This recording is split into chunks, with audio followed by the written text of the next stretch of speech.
Every leader wants to come across as competent, and what a lot of research suggests is every leader should want to also come across as warm, as interpersonally warm and caring. So this nice combination of competence and warmth is dynamite for leaders. It gets really positive responses from people who not only think you care about them, but also understand that you know what's going on. And that's a powerful combination.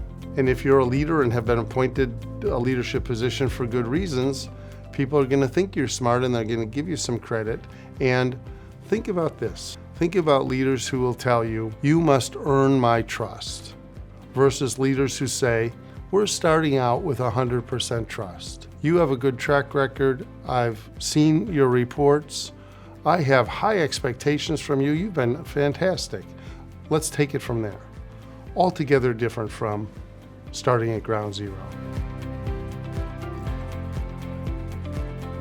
When I work with companies and with leaders, I'm always focusing on the teams that they lead, the immediate groups of people that they lead.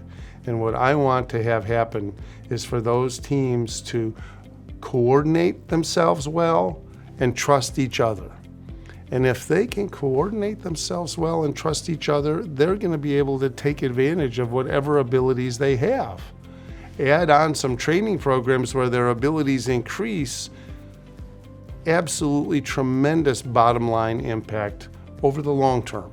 You can't predict short term, internal dynamics and their effect on the bottom line in the short term is not always obvious. But in the long term, a really smoothly functioning team that's well coordinated and trusts each other and has ability, fantastic. So automatic trust is where you encounter someone and for some reason things click and you find and believe that they're trustworthy right away.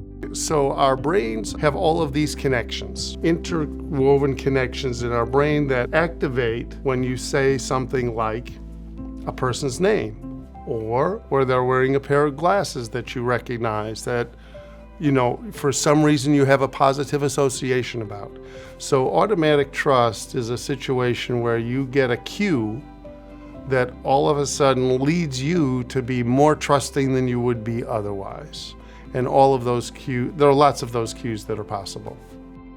So liking is one thing, but we also have categories where a very likable person is not particularly trustworthy. And we all know of them. They're great to have a party with, but you would never loan them your car, right? So we're pretty good at creating what we call schemas for different kinds of people. And we have schemas for professors, we have schemas for nerds, we have schemas for CEOs, and we have schemas for people who are likable but not trustworthy, and schemas for people who are trustworthy but not so likable. Automatic trust can facilitate a better result when you encounter one of the many, many people who truly are trustworthy. Because if I come on as more trusting of you, you're more likely to reciprocate and be more trusting of me, and we accelerate a trust development process to both of our mutual benefit.